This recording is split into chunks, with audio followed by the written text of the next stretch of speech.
It really is a privilege to invite our last speaker up front. Justin Giboney is an ordained minister, attorney, and political strategist in Atlanta, Georgia. As the co-founder and president of the AND Campaign, a Christian civic organization, Justin focuses on the intersection between faith and politics. In 2012 and 2016, Georgia's 5th congressional district elected him as a delegate for the Democratic National Convention. He's the co-author of Compassion and Conviction, the AND Campaign's Guide to Faithful Civic Engagement, and his work has been featured in publications such as the New York Times and Christianity Today. So would you please join me in welcoming to the stage Justin Giboney.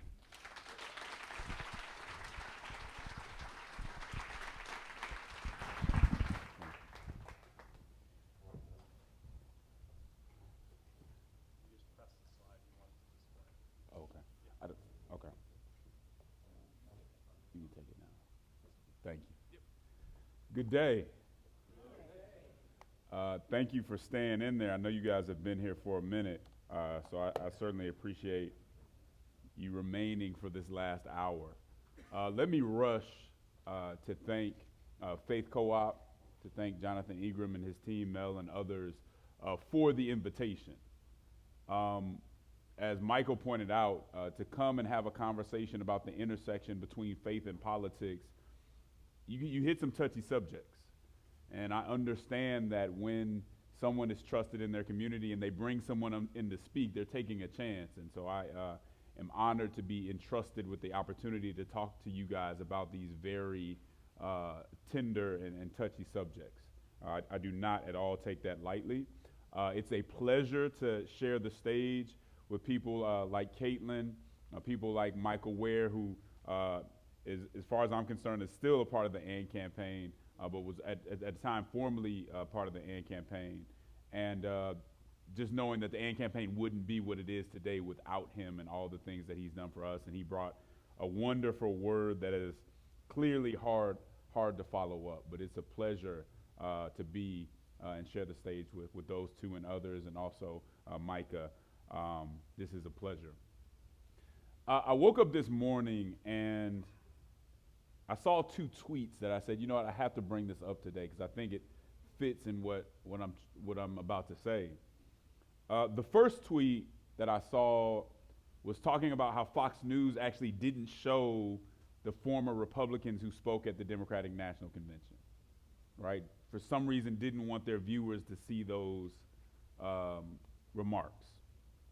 The second tweet I saw was Democratic influencers shaming people for wanting substantive policy, for asking for more substance, as if they were supposed to settle for vibes and pure emotion.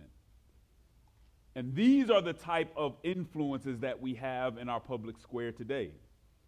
These are the kind of forces that I think Christians on both sides of the aisle and beyond have to deal with and have to see their way through with faith and discernment.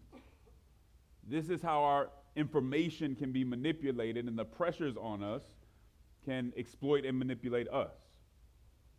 The American experiment, the workings of this constitutional republic, is at a critical juncture.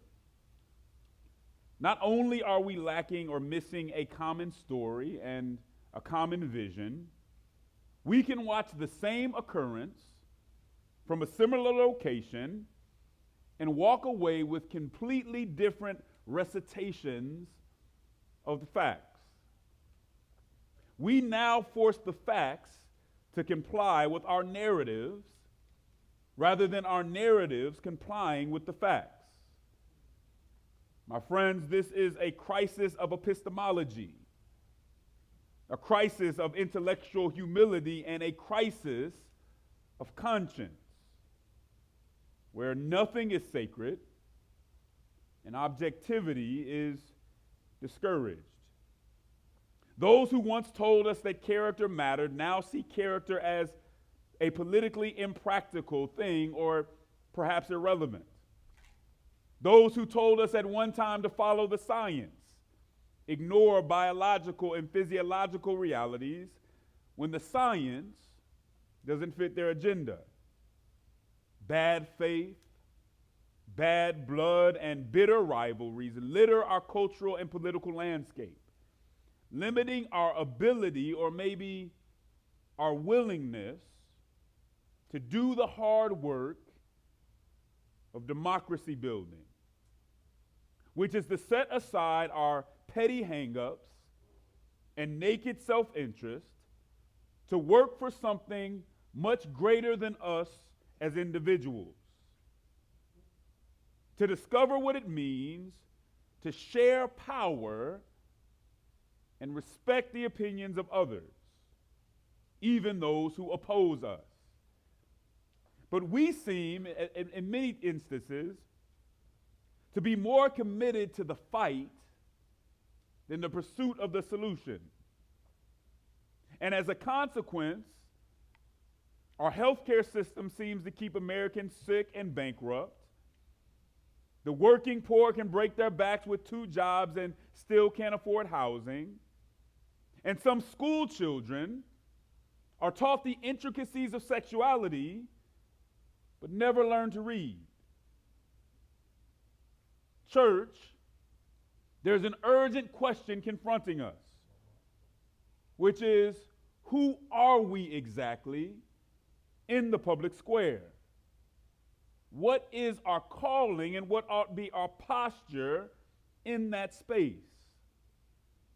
Well, I come to suggest today that we must be advocates, loving neighbors with intellectual humility and civility, and peacemakers who don't run from necessary tensions or conflict.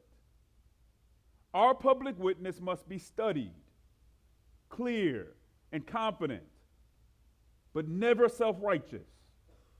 We must be willing to learn from others while maintaining first principles and acting with moral imagination. And if you don't mind, I'd like to refer to Scripture. I'd like to go to Exodus chapter 1, verses 6 through 11. Exodus chapter 1, verses 6 through 11, and it reads, "Now Joseph and all his brothers and all that generation died, but the Israelites were exceedingly fruitful. They multiplied greatly, increased in numbers, and became so numerous that the land was filled with them. Then a new king, to whom Joseph meant nothing, came to power in Egypt. 'Look,' he said to his people, 'the Israelites have become far too numerous for us. We must deal shrewdly with them, or they will become even more numerous, and if war breaks out, we'll join our enemies, fight against us, and leave the country.' So they put slave masters over them to oppress them with forced labor. And they built Pithom and Ramses as store cities for Pharaoh." I want to, if you don't mind, give a very personal story to go along with, that I think in a way goes along with what we see in Exodus 1. My father was a meter reader at the Denver Water Department for over 30 years. He was literally the person that would go to your house, go in your backyard, and read your water meter for your bill and things of that nature. At some point during his career, he was promoted from being a meter reader into an office job. And when he made this jump, he was confronted with resistance. Not everyone was welcoming or excited about his new prospects. In fact, the lady training him seemed determined to make his transition as difficult as possible, to complicate things, to trip him up, as if to prove to him and others that he didn't belong.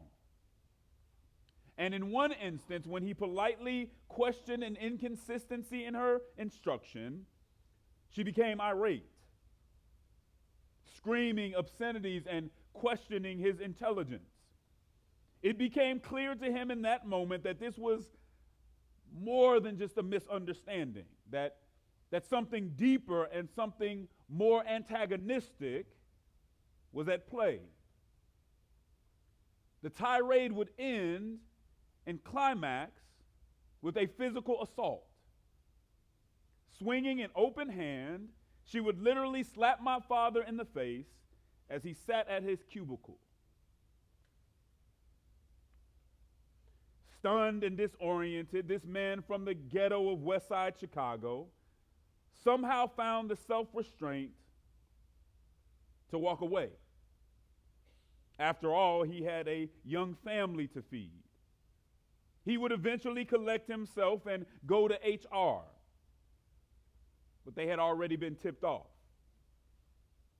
And predictably, the power structure began to systematically form around the perpetrator to protect its own. He was given a half-hearted hearing where a panel void of his peers gaslit him and suggested that he was ungrateful for the opportunity he had so generously been given. In other words, know your place. He would have no internal recourse. The policies in place to prevent such an indignity lacked effect because those in power lacked the integrity to administer them with justice. But if we reflect on this personally, perhaps we're all inclined to choose partiality over just outcomes that would hold our kinsmen accountable. Nevertheless, silenced and indignant, he decided to go to the office of State Senator Regis Groff, Colorado's second black state senator and a civil servant in the truest sense of the word. He recounted his story to the senator. And as my father's representative, Groff went to the office and held those in power accountable for what they had done.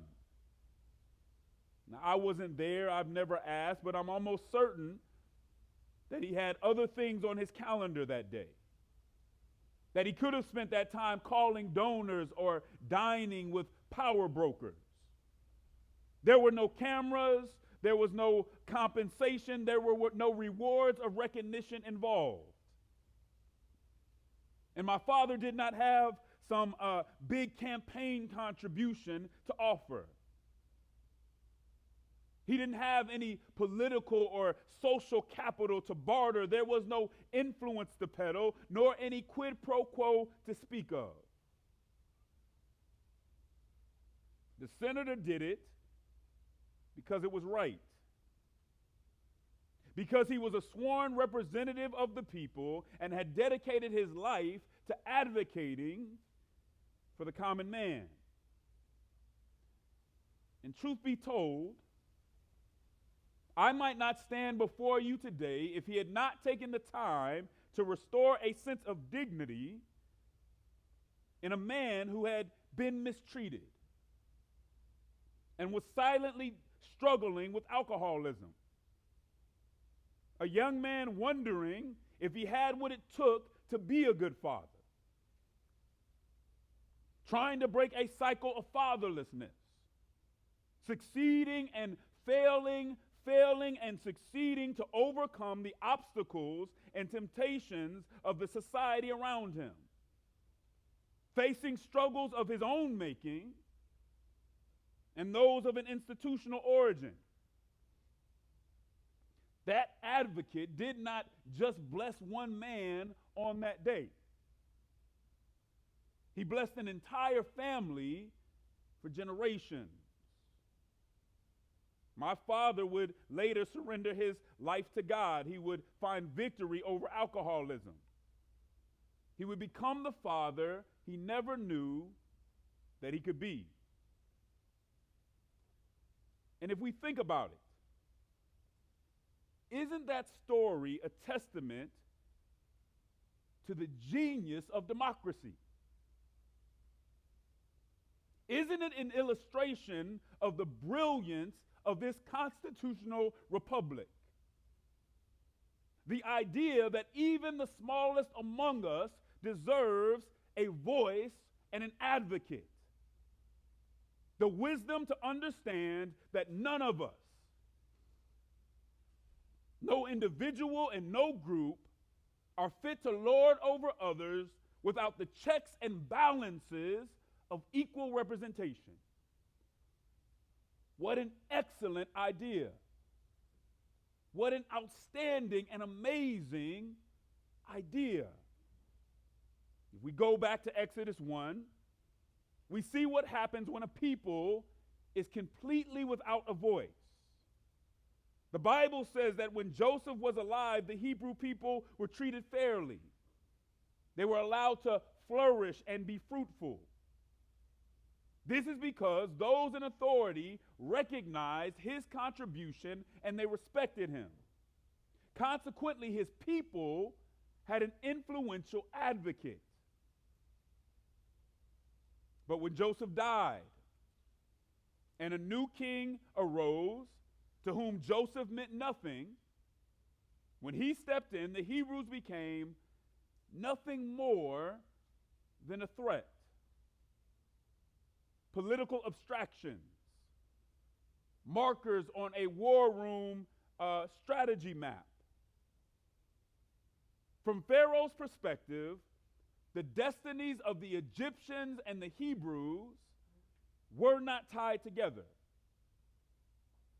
In some, the Hebrews were no longer seen as neighbors. And to some extent, if we're honest, isn't that how we see our cultural and political opposition? Simply as people to be defeated and treated harshly. We pretend that the state or the nation would be nearly perfect if we could just make all those progressives or conservatives disappear. Isn't that the same root of detachment? The same root of self-interest and the same root of contempt that the new king had introduced in Egypt. When we read Exodus, we often do so, at least I do, from the perspective of the Hebrews. But what I must submit to you today is that we all have a little Pharaoh in us as well. And the more that we ignore it, the more that we risk our power becoming our condemnation. The more our arrogance can turn us into exactly what we think we are fighting against. I call this the tyrant impulse. It's the temptation in every group and in every movement to silence or erase others, to unduly prevent them from pursuing different cultural and political ends. It's the urge not to win the debate, but to summarily end the debate through intimidation or force. The tyrant is usually thought of as an individual authoritarian. But I think it can also be a collective ideological tyrant, urging the state to do our bidding and to punish our enemies. Those acting on the tyrant impulse can't tolerate political, cultural, or social disagreement. You see, our ideologies can be tyrannical when they convince us that we're right, that we're so right, that we shouldn't have to explain ourselves, and that we're so right that we should never have to endure opposition. The impulse is in all of us. The question is whether or not we act on it. Those who don't deliberately extinguish the tyrant impulse in their camp rarely see themselves for what they've become, especially if they're upholding what they've honestly deemed to be a good cause. But I'd warn you, it's a misreading of history to say that what all tyrants have in common is an obviously malicious cause. Surely some do, but that's not the common trait. Some tyrants have championed what were initially good causes. What's common among all tyrants, is not equal malevolence of cause, but the willingness to violate the human dignity of others to achieve their objectives. The willingness to promote narratives that make other groups appear to lack value or to be unworthy of respect. A desire to crush the institutions that amplify the voice and agency of others. Under the tyrant impulse, we can't simply say that you're wrong. Let me show you why. We have to say that you're irredeemable and that you have nothing to contribute. Those who succumb to the tyrant impulse have fallen for the age-old error of becoming evil to fight evil. But Jesus commanded us to see the inalienable value even in those who devalue us. Notwithstanding Newton's third law, the gospel disallows the equal and opposite reaction of contempt and vengeance. The tyrant impulse relies on compulsion instead of persuasion. So it's obviously incompatible with democracy. But I would say that it's even more so in conflict with the gospel. Humility, respect, empathy, and intellectual honesty dismantle the tyrant impulse. In the public square, we must all decide whether we will be tyrants or neighbors and advocates. If at all possible, as far as it depends on you, live at peace with everyone. We ought to be peacemakers and to take that task seriously, while understanding that even peacemaking can involve disagreement and friction. I think I'd be doing you a disservice by giving you some flowery message and pretending that we can all just agree, sing kumbaya, and live happily ever after. But we know that's not realistic. There will be necessary conflict and tension when we have fundamental disagreements on life and death issues. We as Christians cannot condone injustice and immorality to achieve some type of fraudulent peace. This is not an ode to some type of moral relativism. This is not some type of romantic false equivalence that I want to give you today. All opinions are not equal. Some are wrong and dangerous, and I can't tell you to silence your convictions in that regard. There are people whom we must hold accountable. There are movements that must be held accountable and that must vocally be opposed, and there are ideas that deserve a very public and democratic death. What I'm saying is that even when in conflict, we still have to listen to others and refrain from trivializing their pain. The gospel, and part of the beauty of the gospel, is that it allows us to be gracious and tenacious. My friend John Anazu called it confident pluralism. Standing on our convictions amidst deep difference while living respectfully and peaceably. But isn't it hard to be respectful when we believe that our side has all the answers and that the other side is responsible for all that is bad and evil?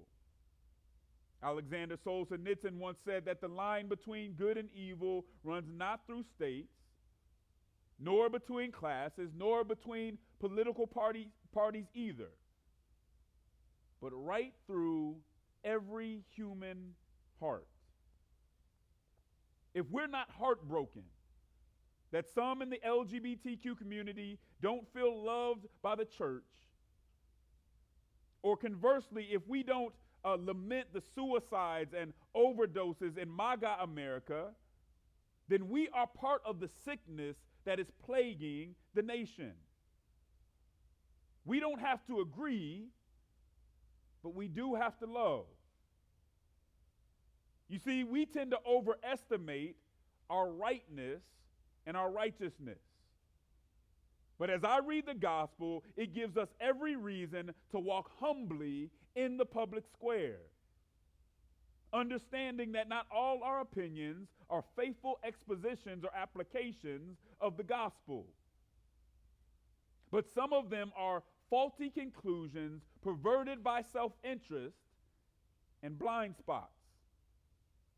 There are issues in the Bible that it addresses very directly and clearly, and we can confront them with a level of certainty. But again, never with self-righteous arrogance.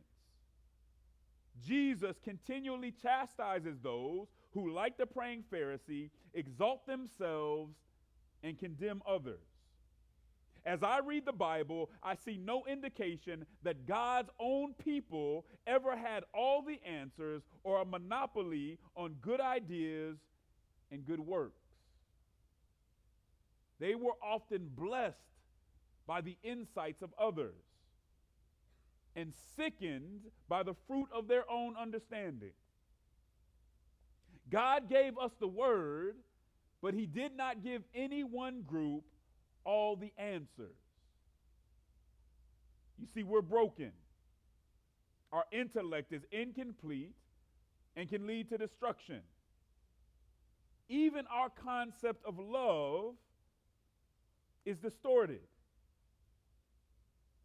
Think about it.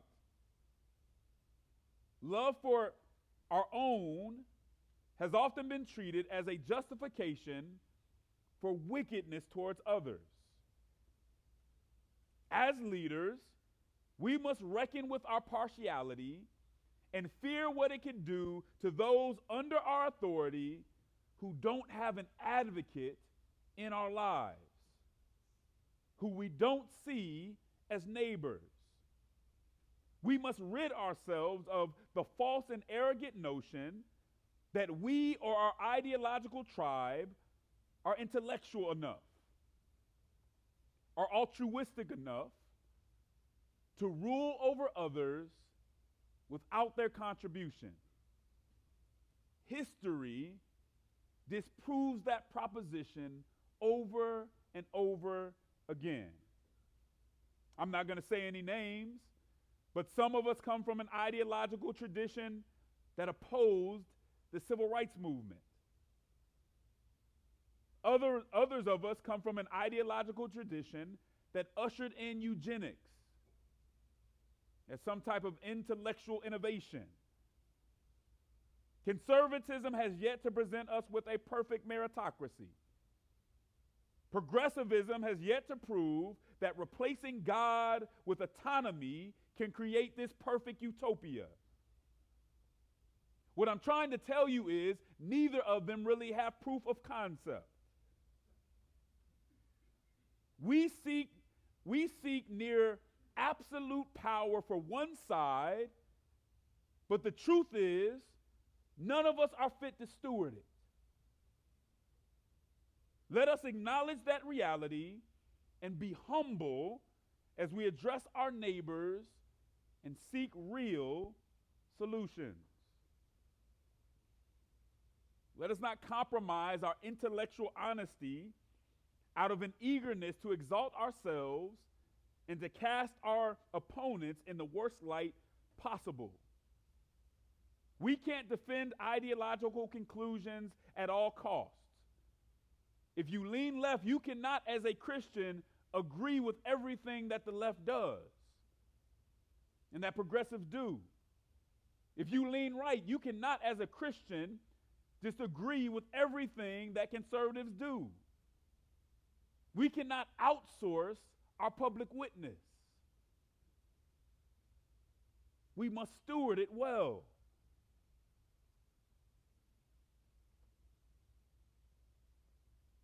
From tax collectors to prostitutes and persecutors of the church, We know that Jesus showed us that all kinds of people are redeemable, worthy of consideration, and capable of making a contribution. When we hear those categories of people, we tend to think of others, but that also applies to us. For those of us in places of leadership, perhaps God did not place you in leadership because you were the most qualified of all candidates. Certainly not because you were completely undefiled and without fault. But maybe God chose you because he intended to use you in your brokenness to be a neighbor and advocate to some person who would least expect your help. Somewhere there's a family that you need to advocate for, not because they can return the favor, not because they have the right political party, not because it will further your storyline and your narrative, but for no other reason than that they bear the image of God. Someone in your sphere of influence needs an advocate. And that person might have the wrong political ideas. That person might have an addiction. That person even might have a criminal record. That person might not even like Christians. But last I checked the word, God told us, Jesus Christ himself told us to love our neighbor and our enemy, and he did not add the qualifications and conditions that we have added to our critique. Love your neighbor. One thing that I found is that gospel hymns and old-fashioned spirituals can serve as much-needed reminders of the foundational principles that we never needed an advanced degree to interpret or understand. When you hear love your neighbor, you don't need an advanced degree to understand what that means. The truths that are sometimes barely visible from ivory towers can be glaringly obvious and instructive in the lowlands of our humility. These songs were often tirelessly repetitive, but not vainly repetitive. They drove home the point. They may not have appealed to sophisticated sensibilities, but they always appealed to the Holy Spirit. They always provided us with an ethic and the type of moral imagination that convinced civil rights leaders to march through Jim Crow's jurisdiction without sword or self-loathing. What am I talking about? I'm talking about lyrics like "Keep Your Eyes on the Prize," which is an adaptation of "Keep Your Hand on the Plow." This song spoke of perseverance and how God's promises liberate us from being enslaved by the threats and the trials of the moment. Songs like "I Ain't Gonna Let Nobody Turn Me Around," and "I woke up this morning with my eyes stayed on Jesus, stayed on freedom." These spoke of the resolve to stay on task and to overcome minor and major setbacks while centering Jesus in our every interaction. Another song continually repeats, "I'm going to treat everybody right until I die." How simple, yet profound when you consider that they weren't just talking about people who blessed them. They were also talking about people who lynched them and bombed their churches. It's a penetrating exposition about how those who are committed to seeing the human dignity in everyone will somehow find the image of God in the most hostile manifestations of human brokenness. It speaks to how the only way to see God in someone who hates you is to see what's invisible outside of faith. You have to want to see it. Sometimes you have to be willing to imagine it in spite of their behavior and all other indications. That's faith. It's the difference between wanting vengeance and wanting redemption. Civil rights leader Fannie Lou Hamer did it. Years after being beaten within inches of her life by the police for the ghastly offense of wanting black people to vote, she was asked by a reporter how she felt about the offending officer.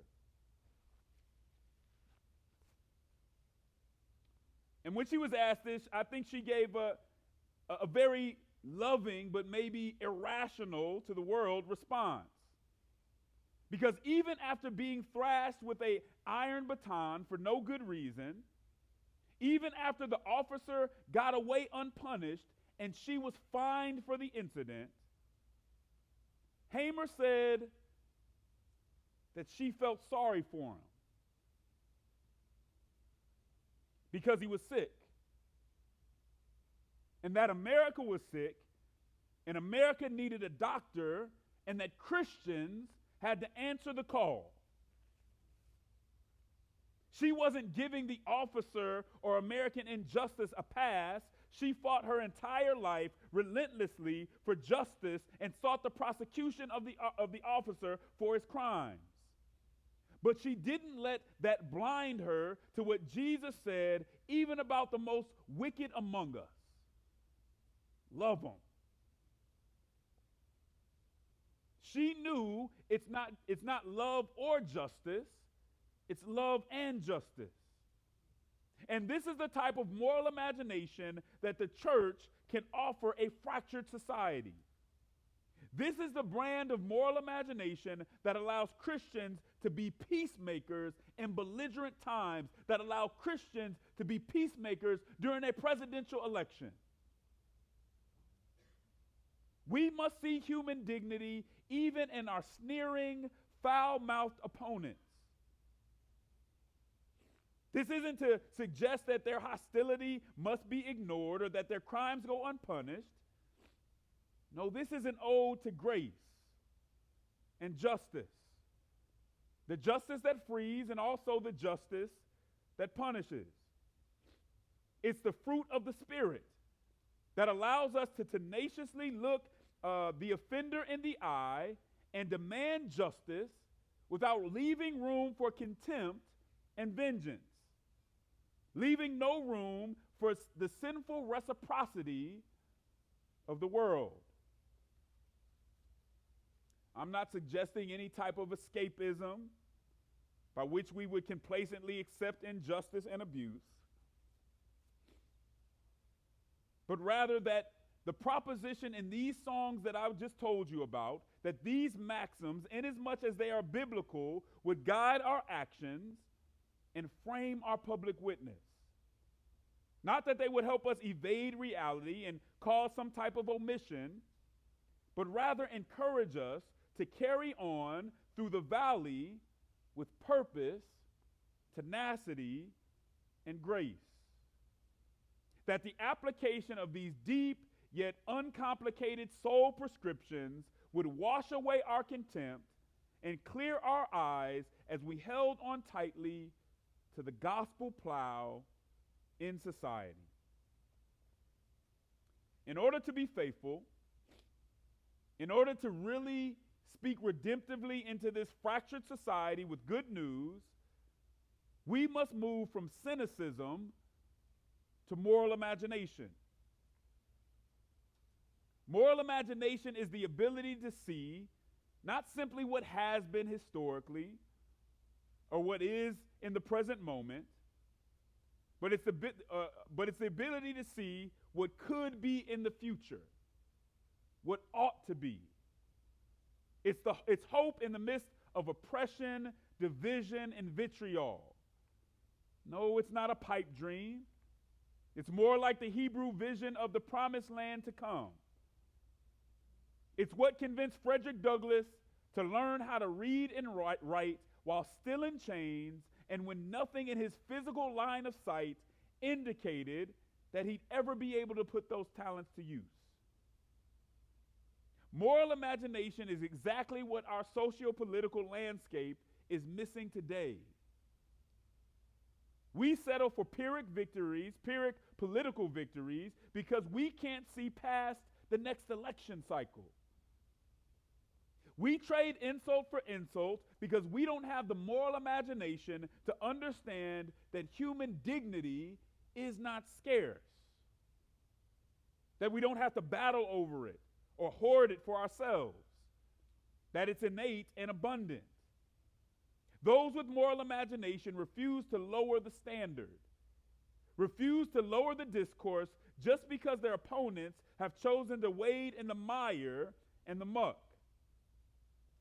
They have the capacity to play by the rules even when they've taken the loss at the hands of foul play. It takes moral imagination not to have an opposition-centered public witness in a polarized environment. It takes moral imagination to see what the moment is hiding from you. In every age, the moment hides something from us. How do we find it? Through timeless wisdom, the timeless gospel, and through moral imagination. It enables us to participate in partisan politics without seeing the world from a partisan lens. It assures us that there's more than two ways to solve a problem. And it enables us to uphold timeless Christian convictions even when popular culture mocks and threatens us. It reveals that there's love in inconvenient truths. Faith produces moral imagination, and moral imagination affords us the vision necessary to build a better civic space, even when the prospects of doing so seem bleak or irrational. It gives us the capacity to see and understand what we have in common with someone who's taunting us or offending us. It forces us to recall that everyone has a story, everyone has a testimony, even when their anger and prejudice hides it from us. The civil rights movement was an exercise of moral imagination. It was a demonstration of the vision and endurance necessary to build any great work of civic architecture. It was one of the most muscular public displays of democracy shaping this country has ever witnessed. It didn't overlook the present, but it also wasn't limited by the present. When civil rights freedom fighters sang songs about keeping their eyes on the prize, they weren't talking about a prize that they could physically see. They were referring to a prize that had to be imagined through the lens of faith. They were describing a telos not blurred by the myopia of the present, so that even when their eyes were swollen shut by batons and blinded by tear gas, they could still see the reward of a faithful and dignified witness. Even when our society and culture and politics don't reward integrity, we must find a way to see its value. And even in a polarized election, we must find the reason and the purpose of being neighbors and advocates. God bless you.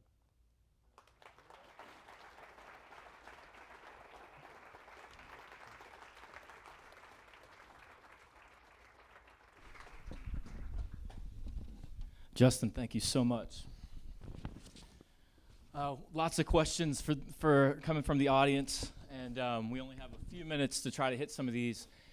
Before I ask you any questions, I want to just say thank you to the audience. Thank you for engaging today. You've been here a long day, and the thoughtfulness that I've heard and the questions I've seen come through, that some we've got to ask and a lot that we haven't been able to. I'm so thankful for what the Lord is doing in your lives personally. And these are big topics. You just said some really profound things that that people have follow-up questions on. They're really trying to understand what it means. Someone's asking about the fact that they feel at this moment really politically homeless. The left doesn't feel like home. The right doesn't feel like home. They're really questioning, is in this coming election, because of how I'm feeling, is voting for someone the right choice, or is choosing to abstain from voting actually a faithful call if I feel politically homeless? What would be your response to that? Well, I don't worry about people who feel somewhat politically homeless. I don't worry about people who feel a tension in being on the right or the left, who feel a little bit uncomfortable. I worry about the people who don't feel any discomfort with being on the right or the left, that are Christians and somehow don't have a problem with some of the things that are going on their side. So I would say embrace that. But I would also say keep in mind that your public witness is bigger than just this vote, right? This vote is consequential, but as Michael said, it's not ultimate. Your public witness is much more than that. It's what you do for your neighbor on a daily basis.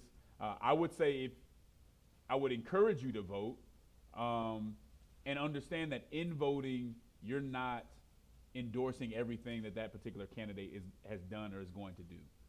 Do your best and understand the importance of citizenship and stewarding that citizenship properly. And then I would just end by saying this. For all those who are feeling that way, I want you to keep in mind, lose, win, or draw in this election, that you and your church, if you're diligent and focused, can have a greater impact on the community around you than whoever gets elected in November, right? And what I wanted that to do for you is encourage you, understand that you still have agency and a reason to be in the public square. Don't drop out of that obligation. Kind of along those lines, what I'm about to say I know is not going to be the first time you've heard this. Mm-hmm. What would you say to someone who heard today, or they heard about what we were doing today, and they say, well, these Christians, they're talking both sidism. They're saying they're not really asking us to go anywhere. They're not making a hard stance on any big issues that are controversial that in the political sphere when they say these things, and you're critiquing both sides. What would you say to that idea that this type of Christian witness is both sidism? It's not actually taking a stance. Yeah, I would say that falls into really what I see as a fallacy or a myth, that there are only two legitimate perspectives. And where does that come? Do we see that in the Bible, that it says there's only two legitimate perspectives? When Jesus comes into the society that he was in, he didn't say, you know what, the Pharisees are legalistic, let me be a Sadducee. He didn't say the Sadducees have this unbelief, let me be a Pharisee. He showed them something completely different. I'm absolutely sure that the Pharisees looked at him and said, you're just one of those Sadducees, because you're trying to hold us accountable. But Jesus did what, he said what needed to be said. And so the idea that out of how complex society is, politics is, that there's only two legitimate ways to see it, I think is ridiculous. So to say out of the variety of options that we may have, if you don't choose one of these two options, that's both sidism, that's a problem. Lastly, I would say you can really believe that one side is worse than the other. I think that's okay. But what I tell people is, if I have an infection in my right and left leg, and the infection in the right leg is just a little worse than the other one, I still have to treat both of them, because they could both kill me. And so I just think that's a way to avoid criticism. People say that a lot, to avoid criticism of their side. And there's so many other options of how to think about things. I think once you start thinking that way, you have kind of outsourced your public witness. That's good. Someone's asking this, how can I be a resource or an advocate to my fellow Christians who are wrestling with our toxic political landscape, when at the same time I'm cringing our current climate as well? Yeah. I think one thing is just patience. I mean, you have to be patient with people. You have to hear them out, and don't go into any conversation with people like that trying to win the conversation or automatically, have them see it your way. I think you want to affirm what you can and what they're saying, and again, if you can focus them on what they can do locally. I think someone said it earlier, sometimes it's those small victories that you have. You have the ability to change somebody's life tomorrow, right? To help somebody in a way that's major, that's maybe way bigger than the vote that you cast in November. I think we have to keep those wins in mind and keep those opportunities in mind. And when you're dealing with somebody like that, maybe you don't talk about national politics with them at all. Maybe you point them to something else that they can do that can have some serious impact that's nonpartisan. Would you have a verse or phrase you refer back to that helps you remind remind you of the goal of being a peacemaker in our political trying situations? I have a whole bunch of them. I think the biggest thing that I do, though, is I do think of the civil rights movement, my grandparents' generation a lot. Because when you're seeing your friends get lynched and all those things, and you still can have a positive attitude and you still can be aspirational, then I can go through, we can go through what we're going through today. It's been worse. We have to make sure that it doesn't go back to being that way, but we can get through it if we see those examples. And again, that gives us proof of concept. Christianity applied to the public square is effective. And even when we don't win, even when it doesn't seem effective in the moment, it glorifies God.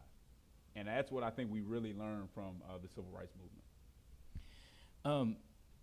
On a personal level, someone says, if we have parents, neighbors, et cetera, who passionately take a political side, how do we best engage with those closest to us without becoming apathetic? I think so. Again, I think sometimes you just don't have to necessarily go there immediately. Sometimes people just aren't ready to have a constructive conversation. You can't necessarily make them be constructive.